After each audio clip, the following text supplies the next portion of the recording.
Ça s'est produit en novembre 2014. De fortes pluies et des rafales de vent ont frappé les contreforts de la forêt de Santa Maria, causant un glissement de terrain.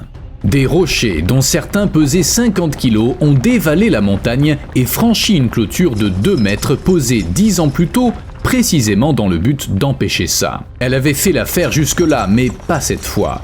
Certains rochers ont atterri sur la route, d'autres ont traversé la clôture d'une maison de retraite et atteint le parc. Une pierre a même roulé jusqu'au lieu de promenade des résidents. En fait, les causes ont été faciles à identifier. Une ancienne loi avait été enfreinte. Pendant des siècles, il était strictement interdit d'abattre des arbres sur ce versant et les gens respectaient cette règle. Mais un beau jour, ils ont cessé de le faire et ça a eu de graves conséquences.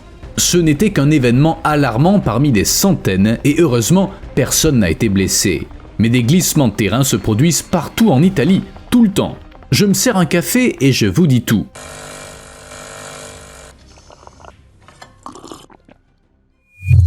Voici un rappel discret de faire ce petit quelque chose sous la vidéo. L'endroit dont je parlais est Pieve Tessino, une petite ville du nord-est de l'Italie. On y trouve une zone appelée Selva dei Faggi, connue comme la forêt interdite.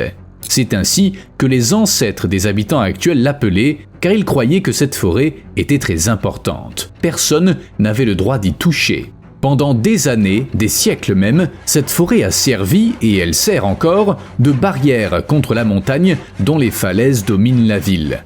En raison de sa structure friable, elle est sujette aux glissements de terrain et aux avalanches. Dans un document de 1882, il est mentionné que des habitants avaient écrit au conseil municipal inquiets que l'interdiction ne soit pas respectée. La forêt protège notre peuple et nos maisons des avalanches, des glissements de terrain et des chutes de pierres, écrivait-il en référence à une ordonnance locale. Elle interdisait le pâturage du bétail dans la forêt, la coupe de branches pour faire du feu et la collecte de feuilles sèches en hiver. Tout contrevenant devait payer une amende ou risquer la prison. Mais en 2013, tout a changé et les autorités ont autorisé l'abattage d'arbres de cette forêt. Les habitants s'y sont vivement opposés. Ils ont même lancé une pétition qu'ils ont envoyée aux autorités et l'université de Toscane a également exprimé son désaccord. Mais ça n'a pas arrêté la déforestation. Cette même année, le maire a tenu une réunion avec le service des forêts pour expliquer ses raisons. Selon lui, seuls les arbres endommagés et déracinés par les premières neiges avaient été abattus. En d'autres termes, ceux qui risquaient de tomber lors de la prochaine tempête de neige, plus quelques conifères situés près des falaises. Son argument était que la forêt était très vieille et que l'élimination des vieux arbres permettrait aux plus jeunes de pousser. Mais aucun abattage n'avait jamais eu lieu auparavant et la forêt se portait bien. Et après ce premier abattage, un glissement de terrain a suivi. Les grands arbres étaient aussi lourds, ils agissaient comme des barrières. Ils ralentissaient les glissements de terrain et arrêtaient les roches. Si on coupe ces arbres, il faut engager des dépenses pour sécuriser à nouveau la pente pour les gens qui vivent au pied de la montagne. Or, les glissements de terrain sont un problème bien plus répandu qu'on ne le pense. Entre 2004 et 2016, il y a eu 4862 glissements de terrain dans le monde, causant la mort de 55 997 personnes. Une autre étude montre que de 1903 à 2020, 37 946 glissements de terrain ont eu lieu. Au total, ils ont fait 185 753 victimes. Chaque année, les glissements de terrain causent des pertes estimées à 17,3 milliards d'euros dans le monde.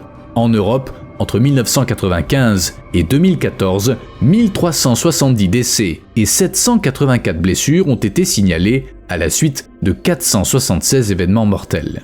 Les pertes économiques annuelles en Europe s'élèvent à 4,7 milliards d'euros, soit 5,4 milliards de dollars. Quant à l'Italie, elle se classe deuxième après la Turquie en termes de décès et elle occupe la première place en termes de pertes économiques, 3,9 milliards d'euros par an, soit 4,5 milliards de dollars. Les données officielles italiennes évoquent 630 000 glissements de terrain actifs, dormants ou inactifs. Rien qu'entre 2013 et 2022, la protection civile italienne a dû traiter 123 urgences de niveau national en raison de fortes pluies ayant causé des inondations. Et bien sûr, des glissements de terrain. Les zones alpines y sont particulièrement sujettes. Chutes de rochers, effondrements et avalanches se produisent dans toute la région alpine. Et en général, c'est à cause de la pluie.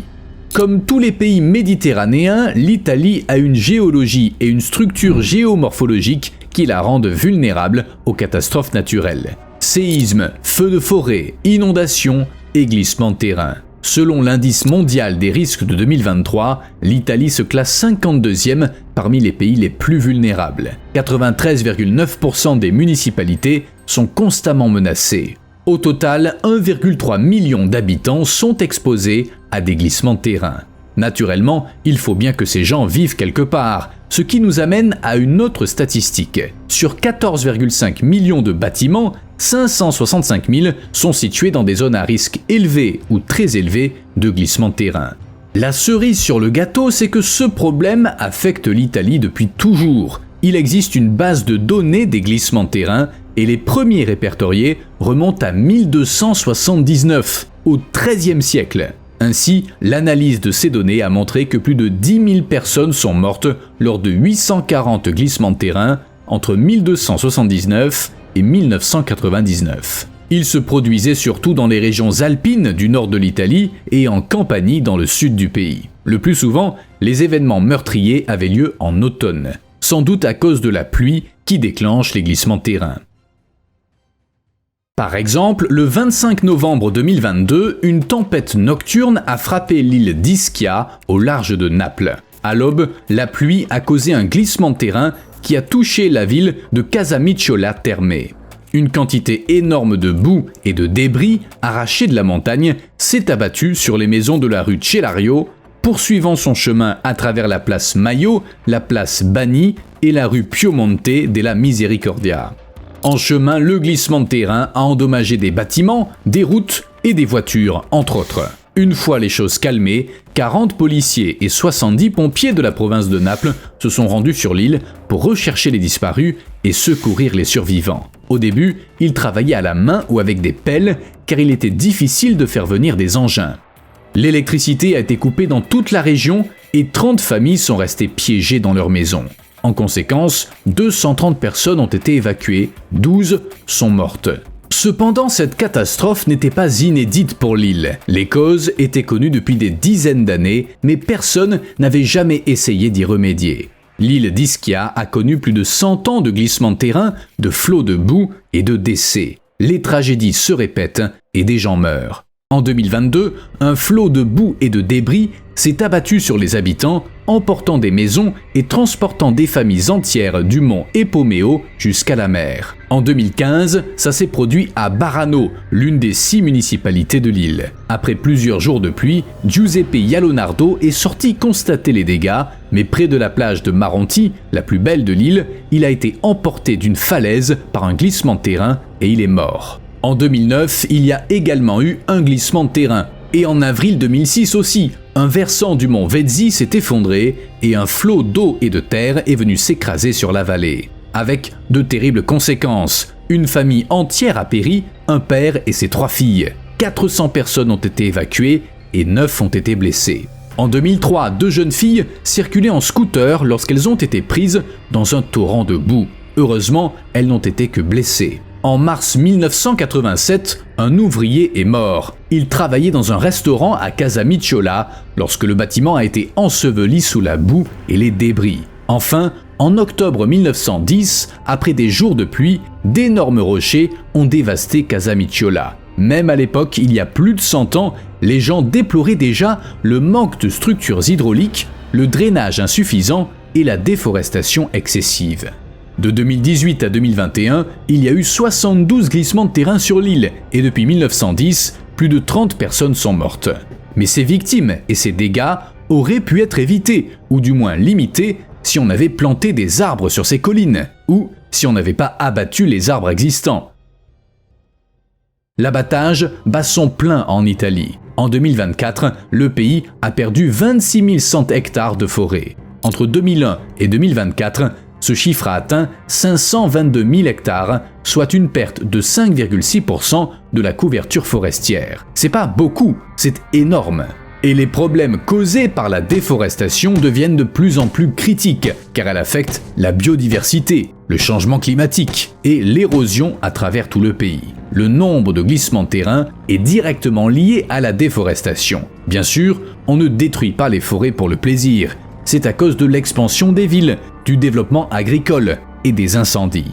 Cependant, l'Italie essaie maintenant de restaurer ses forêts. En 2005, seulement 33,9%, soit 9 979 000 hectares du territoire, étaient couverts de forêts. Cela dit, le taux de perte de couverture forestière était déjà en train de ralentir, car auparavant, il était d'environ 106 400 hectares de forêt en moins par an. Mais en 2016, l'Italie a atteint un nouveau seuil. Les forêts couvraient 34% de la superficie du pays, soit 11 millions d'hectares. En 2022, le pays a atteint le chiffre impressionnant de 36,7%. Le problème, c'est que tout ça est très lent et les efforts ne suffisent pas toujours. Les glissements de terrain n'ont pas disparu pour autant. Comment ça se fait? Tout est question de racines. S'il y a des arbres dans une zone sujette au glissement de terrain, ils réduisent le risque et les conséquences grâce à leurs racines, aux couverts persistants de certaines espèces et aux feuilles du sous-bois. C'est pourquoi, avant d'abattre des arbres, il faut toujours vérifier quel rôle ils jouent dans le maintien de ce qu'on appelle la stabilité hydrogéologique. L'activité humaine, bien sûr, a un gros impact sur le paysage. Et pas que la déforestation, le pâturage et l'agriculture accélèrent fortement l'érosion et le mouvement des pentes. Et même si on essaie de contenir les effets des glissements de terrain, ces événements sont si puissants que 24 à 48 heures après une averse, la topographie d'une pente peut être très différente. En gros, après un glissement de terrain, une pente n'est plus jamais tout à fait la même. De plus, les racines aident à stabiliser le sol grâce à la cohésion racinaire, leur capacité à lier les particules de sol et à empêcher l'érosion. Ce renforcement du sol est un facteur mécanique clé pour réduire les risques de glissement de terrain. Les systèmes racinaires augmentent la résistance au cisaillement du sol de deux manières. La première concerne les grosses racines ligneuses, qui ancrent les arbres dans le sol et qui relient la couche supérieure du sol aux couches profondes plus stables. La seconde concerne les petites racines qui renforcent les liens entre les particules de sol. Lorsque les anciennes racines pourrissent et ne sont pas remplacées par de nouvelles, le risque de glissement de terrain atteint son apogée. En gros, les racines agissent comme un squelette qui maintient le sol en place et l'empêche de dévaler la pente. Des assos écologistes se sont emparés du sujet. Entre autres, elles accusent les municipalités de la vallée de Bisenzio en Toscane de procéder à des abattages non contrôlés, ce qui contribue au glissement de terrain. Les autorités locales, par leurs décisions, l'ont permis et ont même forcé les gens à abattre tous les arbres situés à moins de 6 mètres d'une route. Le résultat est évident, davantage de glissements de terrain et de chutes de rochers sur les routes ainsi dégagées. C'est pareil pour les feux de forêt. Les arbres brûlés peuvent mourir, leurs racines se décomposent alors lentement et elles ne maintiennent plus le sol en place, lequel peut facilement céder. Une forte pluie et un glissement de terrain se produit. C'est pourquoi les habitations situées à la base des collines boisées sont à risque et si un incendie se déclare, la vie des gens sera menacée non seulement par les flammes, mais aussi par ce qui suivra. Par ailleurs, tous ces glissements de terrain menacent les vignobles où on produit le célèbre Prosecco. Ils ont pourtant bien assez de problèmes. Les gelées printanières tuent les bourgeons, les tempêtes de grêle estivales dépouillent les vignes de leurs feuilles, les sécheresses laissent les vignes sans eau et les fortes pluies déclenchent des glissements de terrain qui les ensevelissent. En 2024, les médias ont rapporté que les producteurs étaient en crise. Lorsqu'il pleut fortement sur les collines de Valdobbiadene et Conegliano, toutes deux classées à l'UNESCO, les pentes couvertes de vignes peuvent se transformer en coulées de boue.